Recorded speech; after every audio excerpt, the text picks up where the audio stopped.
Hi guys, don't skip this video क्योंकि इस video में हम जानेंगे सबसे इंपॉर्टेंट थिंग।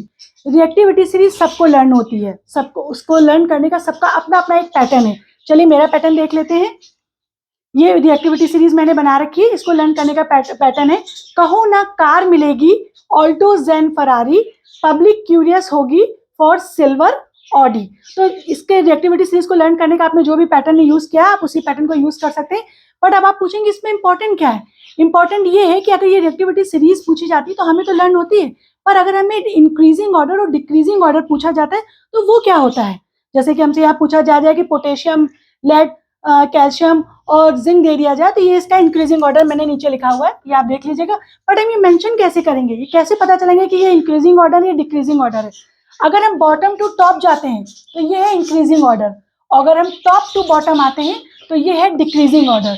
ये कैसे पता करते हैं, क्योंकि जो मोस्ट रिएक्टिव होते हैं वो उतने ही ज्यादा इंक्रीजिंग ऑर्डर में उनको रखा जाता है। जैसे कि अभी फॉर एग्जांपल हम पोटेशियम और सोडियम देख लेते हैं, तो ये इतना ज्यादा विग्रसली रिएक्ट करता है कि अगर we put them on open air तो दे कैच फायर। अगर इसे इवन ऑन रूम टेम्परेचर में भी इसको हम रखते हैं तो ये दे कैच फायर। अच्छा, हम ये कैसे डिसाइड करेंगे कि मोस्ट रिएक्टिव है कि लेस रिएक्टिव, क्योंकि इसी पर डिपेंड करता है। एक वर्ड आपने सुना है वैलेंसी। अगर एलिमेंट्स की आउटर मोस्ट सेल में इलेक्ट्रॉन एक है, जैसे इसकी पोटेशियम की वैलेंसी 1 होती है, सोडियम की वैलेंसी 1 होती है, तो अगर इलेक्ट्रॉन एक है तो वो उतनी जल्दी हीट, जैसे अगर उसे हीट मिली या रूम टेम्परेचर मिला तो वो अपना इलेक्ट्रॉन को लूज कर देगा, तो उतनी जल्दी वो मोस्ट रिएक्टिव हो जाएगा। तो हम इसकी वैलेंसी पे किस पे डिपेंड होता है। अगर मान लो किसी का पूछा जाए कि मोस्ट रिएक्टिव जितने जितने ये मोस्ट रिएक्टिव है तो इनका मेल्टिंग पॉइंट कैसा होगा, इसका मेल्टिंग पॉइंट लो होगा, मतलब बहुत जल्दी मेल्ट हो जाएंगे, बहुत जल्दी रिएक्ट कर जाएंगे।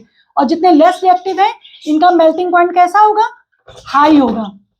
तो अगर मेल्टिंग पॉइंट को लेके कोई क्वेश्चन आता है तो आप याद रखिए कि जो जितनी जल्दी मोस्ट रिएक्टिव होंगे, जिनकी वैलेंसी कम है, जिनकी वैलेंसी 1 है, इनके आउटर ऑर्बिट में इलेक्ट्रॉन 1 है, वो उतनी जल्दी इलेक्ट्रॉन लूज कर देते हैं, उतनी जल्दी रिएक्ट कर देते हैं और रिड्यूस हो जाते हैं, तो उनका मेल्टिंग पॉइंट लो होता है और इनका मेल्टिंग पॉइंट हाई होता है। अब देखिए मैंने आपको ये बताया था कि यहाँ पर हमने आपको दिया पोटेशियम, लेड, कैल्शियम, जिंक। तो देखिए यहाँ से स्टार्टिंग हो रहा है, हमें इंक्रीजिंग ऑर्डर में बताना है, तो हमें नीचे से बॉटम टू टॉप लेना है। तो ये देखिए हमारे पास है लेड, फिर हमारे पास है जिंक, फिर हमारे पास है कैल्शियम और फिर हमारे पास है पोटेशियम। तो देखिए इंक्रीजिंग ऑर्डर में मैंने मेंशन किया है।